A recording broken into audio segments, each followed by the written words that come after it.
Hey guys, welcome back to yet another interesting video of How Logical, and in this video I am going to show you how to change your Trello background. So without any further ado, let's dive right into this exciting video.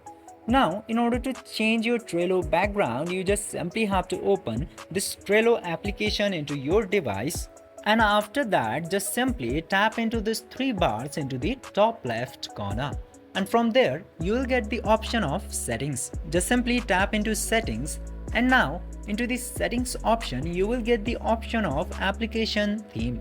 Just simply tap into this select theme option, and now choose among three options into here. The first one is light, and the second one is dark, and the third one is follow system default. Now you just simply have to select any of these in order to change the background of the Trello application.